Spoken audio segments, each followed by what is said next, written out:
ፍቅር ሰጥተህ አሳድጋቸው። አባዬ እማዬ እንዲሉሽ አድርገሽ አሳድጊ፣ እንዲሉህ አድርገህ አሳድግ።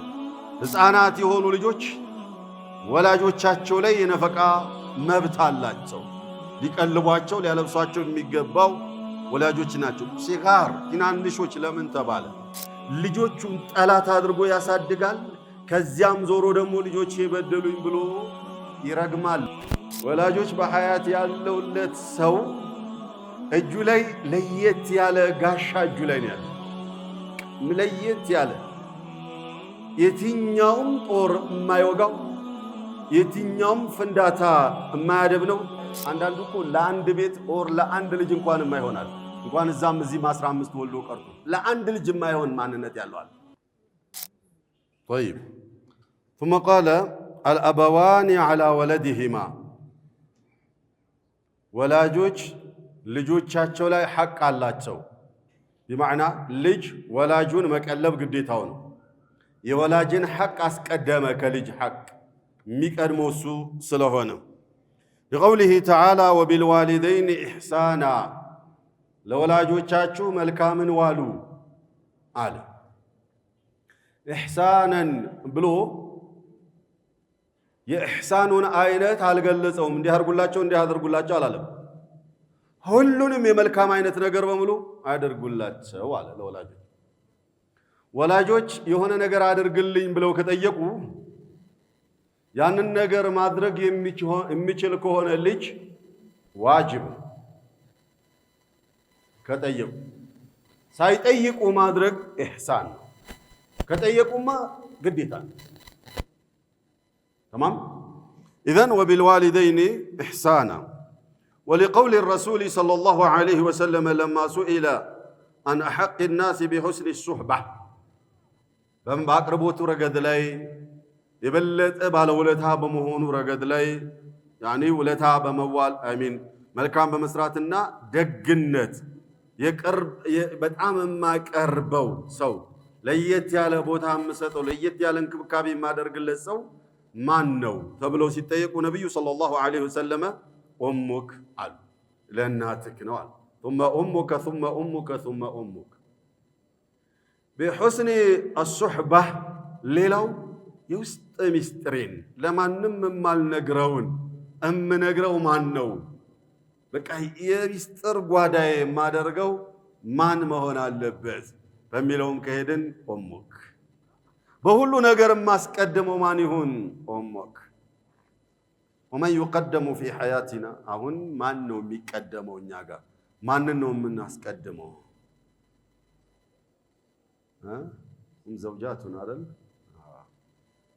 ሚስትና الله المستعان هذا عندي وعندكم ሁላችንም ጋር ያለ ችግር ነው።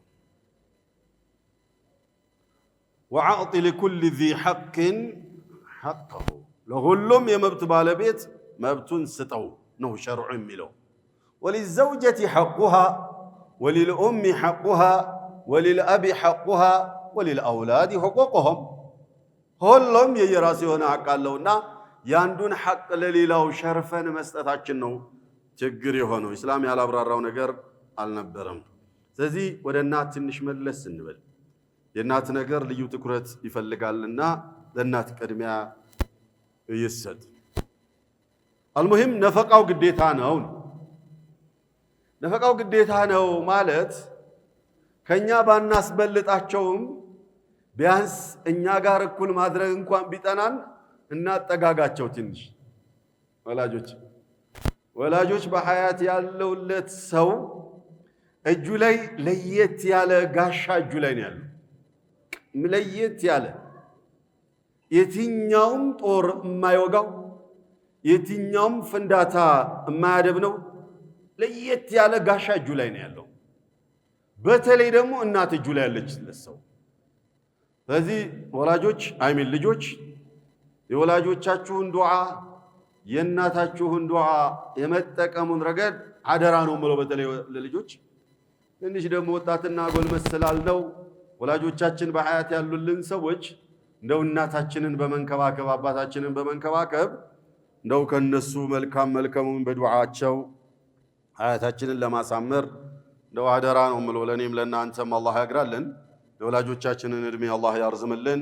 ወደዛ የሄዱትን ደግሞ በረሕመት አይኑ አላህ ያቸው። ثالثا ሌላው الأولاد الصغار على والدهم ህፃናት የሆኑ ልጆች ወላጆቻቸው ላይ የነፈቃ መብት አላቸው። ሊቀልቧቸው ሊያለብሷቸው የሚገባው ወላጆች ናቸው። ሲጋር ትናንሾች ለምን ተባለ? ትላልቅ ከሆኑስ ለአቅመ አዳምና ሔዋን የደረሱ እንደሆነ ወላጅ ግዴታ የለበትም። ከዛ በኋላ በመልካምነት በወላጅነቱ ነው እንጂ የሚያደርገው እስከዛ እስካዳረሰ ድረስ በቃ። ቀጥሎ አሁን በልጅ ነው ወላጅ መኸደም ያለበት እንጂ ጎረምሳውን ሐያቱን ያባከነን ሁላ ለወላጅ ዙሩ ዕዳ መሆን ተገቢ አይደለም።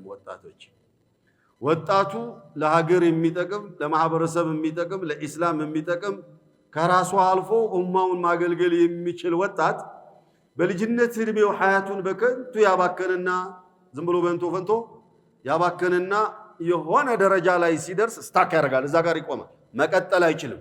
ስለዚህ ወደ ኋላ መመለስ ይጀምራል። እንዳይቀጥል ሲስተሙ አያስቀጥለውም።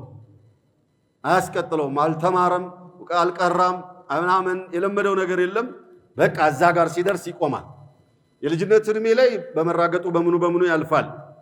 እዛ ጋር ሲደርስ ግን ሲስተሙ አናቱን ገጭቶ ሲመልሰው ተመልሶ በቤተሰቦቹ ላይ የወጣት ጡረተኛ ሆኖ ዕዳ የሆነ ወጣት ሞልቷል። ለዚህ ምክንያቱ ወላጆች ናቸው። ከመሰረቱ የእጃቸውን ዋጋ እየቀመሱ ነው ያሉትና በጎረቤት በታላቅ በወንድም በእህት እንቀጣ። ልጆቻችንን እናብቃ፣ በደንብ አድርገን እንቅረጻቸው፣ ለኡማ እንዲጠቅሙ እናድርጋቸው። ዞሮኛ ላይ ሸህምና ዕዳ እንዳይሆኑ እናድርጋቸው። ማ ነፈዑሁም ፊ ሲገሪ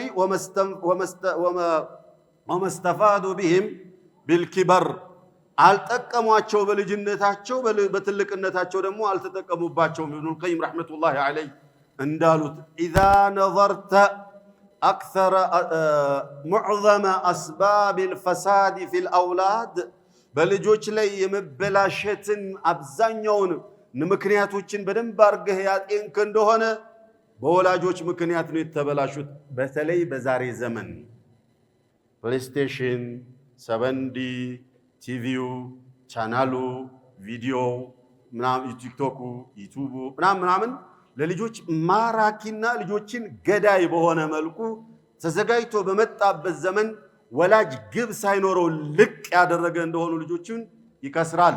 ዞረው ሸክም ይሆኑበታል። በብዛት ከይቅርታ ጋር አባት ሱሰኛ ከሆነ ልጆች ይበላሻሉ። አባት ግብ የሌለው ዓላማ የሌለው ከሆነ ልጆች ይበላሻሉ።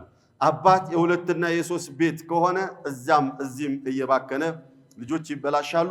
መቅረጽ የማይችል ከሆነ በተለይ እና አባቶች በተለይ ኃላፊነቱ እናንተ ላይ እኛው ላይ ስላለ ትኩረት ያስፈልጋል። አልሙሂም ወደ ነጥቡ ስመለስ ልጆቻችንን ለአቅመ አዳምና ሔዋን እስክናደርሳቸው ድረስ ብቻ ነው የኛ ኃላፊነት ያለው።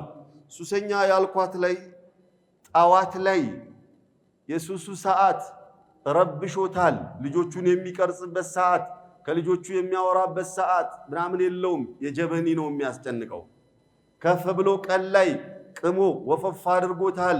ስለዚህ በአየር ላይ ነው እየነዳ ያለው። ፕሌኑም መኪናውም ምናምኑም የሱ ነው። በተፋበት ሰዓት ጀዝቧል፣ ዘግቶታል፣ ቆልፎታል፣ አያወራም። በየትኛው ሰዓት ተርቢያ ያድርግ? በየትኛው ሰዓት ፍቅር ይስጣቸው? በየትኛው ሰዓት ይቅረጻቸው? አላህ ምን አልኩ ነው? የሁለት የሶስት ቤት ከሆነ ተርቢያ የማይችል ከሆነ ግብ የሌለው እንደሆነ ብያቸዋለሁ። የሶስትና በሁለትን እሱን መቃወሚ አይደለም። ተርቢያ አንዳንዱ እኮ ለአንድ ቤት ኦር ለአንድ ልጅ እንኳን የማይሆናል እንኳን እዛም እዚህም 15 ወልዶ ቀርቶ ለአንድ ልጅ የማይሆን ማንነት ያለዋል። ስለዚህ ሱሰኛ የሆነ እንደሆነ አሁን አንድ ልጅ ማሳደግ አይችልም። 15 ልጅ ዕዳ ሀገር ዕዳ። ለማንኛውም ወላ ማኔጅመንቱን ከቻለበት ምናምን ከቻለ መቼው ለድኛ ምን ደጎን እኔ ወባሂ ቢኩም الامم ብለዋል ነብዩ ሰለላሁ ዐለይሂ ወሰለም። ለማንኛውም تعالوا sensitive issue ነው እሱ ተውኝ الأولاد الصغار على والدهم ትናንሽ ልጆች በወላጆቻቸው ላይ ነፈቃው ግዴታ ነው ካደጉስ ራሳቸውን ይቻሉ ይሯሯጡ ሪዝቅ ያምጡ ወላጆቻቸውን ይخدሙ ዱዓ ይሰዱ ይሄንን የሚሆነው ግን ከመሰረቱ ከቀረጽናቸው ነው እዛ ውስጥ የገባው لقوله تعالى وارزقوهم من አይደል وارزقوهم فيها واكسوهم وقولوا لهم قولا معروفا በልጅነታቸው እድሜ ባሉበት ቀልቧቸው አለ واكسوهم አልብሷቸው በምትችሉት ያህል ከዛም ቀጥሎ ምን አለ وقولوا لهم قولا معروفا ከናንተ የሚስቡ የሚማርኩ ገዥ የሆኑ ቃላቶችንም ይስሙ ልጆቻችሁ بمعنى ፍቅር ሰተህ አሳድጋቸው አባዬ እማዬ እንዲሉሽ አድርገሽ አሳድጊ እንዲሉህ አድርገህ አሳድግ የተረገመ አባት ይቅርታ የተረገመ አባት ልጆቹን ጠላት አድርጎ ያሳድጋል ከዚያም ዞሮ ደግሞ ልጆቼ በደሉኝ ብሎ ይረግማል እርጉም سبحانك اللهم وبحمدك